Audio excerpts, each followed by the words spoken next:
Je m'appelle Étienne Berny, j'ai 21 ans et j'ai commencé l'orgue à 14 ans et j'étudie actuellement donc au département musique de l'Université de Toulouse Jean Jaurès et au conservatoire de la même ville, en classe d'orgue toujours, chez Johan Tardivel.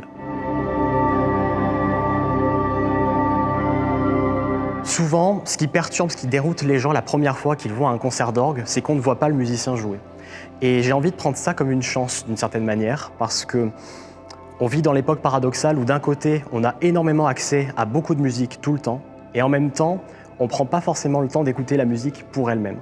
Et en concert d'orgue, finalement, je pense qu'être privé de cet aspect visuel, de ne pas voir le musicien, ça nous permet au contraire de se libérer les oreilles et de vraiment avoir une écoute très attentive de la musique d'orgue, qui en plus souvent est assez riche et très intéressante. Et ça vaut le coup justement de l'écouter avec ses oreilles et de prendre le temps de fermer les yeux ou de temps en temps se laisser divertir par les merveilles architecturales que les bâtisseurs ont pu nous léguer.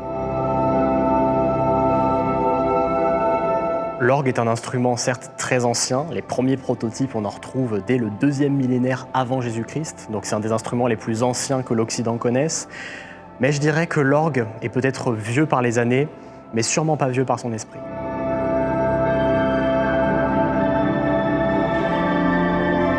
Le deuxième mythe qu'on aurait envie de démonter les organistes au fil du temps, c'est justement cette idée que la musique d'orgue serait chiante. Et je suis bien placé pour savoir que non, parce que j'ai découvert, en découvrant l'orgue, des musiciens, des styles musicaux, des langages musicaux qui vont bien au-delà de la musique liturgique et même bien au-delà de la musique classique, entre guillemets.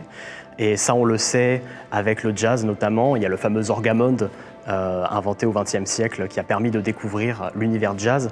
Et en plus de ça, l'orgue étant un orchestre à lui tout seul, avec ses multiples claviers, avec son pédalier, on peut s'amuser à faire des transcriptions, on peut s'amuser à improviser. Les organistes sont souvent de grands improvisateurs et on peut s'amuser à explorer des langages musicaux bien au-delà de ce qu'on imagine. Et les jeunes organistes, justement, ont à cœur de présenter l'orgue différemment, que ce soit en arrangeant des musiques de films, en participant à des projets avec d'autres musiciens ou même d'autres langages artistiques, que ce soit la danse ou le théâtre, ou même en composant eux-mêmes ou en improvisant sur des films muets, par exemple.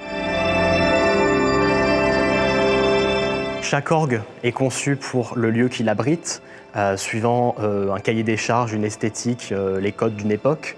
Et ce qui est intéressant à Toulouse, et c'est une des raisons pour lesquelles j'ai choisi cette ville pour poursuivre mes études, c'est qu'à Toulouse, on a toujours l'orgue parfait pour jouer la musique qu'on veut. Si on veut jouer un grand prélude de Bach, on peut aller aux Augustins. Si on veut jouer une pièce 19e, on peut aller à Saint-Cernin. Si on veut jouer de la musique contemporaine ou des arrangements, l'orgue de la cathédrale est génial.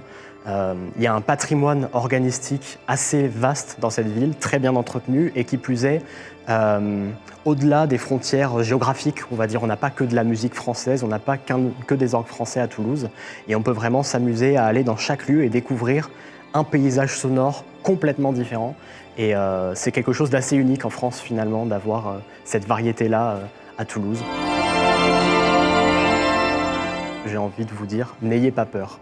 Poussez la porte des églises, venez assister au concert d'orgue, parce que même si ça ne fonctionne pas, même si effectivement ce concert-là ne vous plaît pas, dites-vous qu'il n'y a pas deux orgues qui sont pareils, il n'y a pas deux interprètes qui voient les choses de la même manière, et n'ayez pas peur de sortir de votre zone de confort. La musique classique nous poussera toujours à cultiver notre curiosité, à sortir de notre zone de confort, surtout dans un univers aussi varié, aussi divers que celui de l'orgue.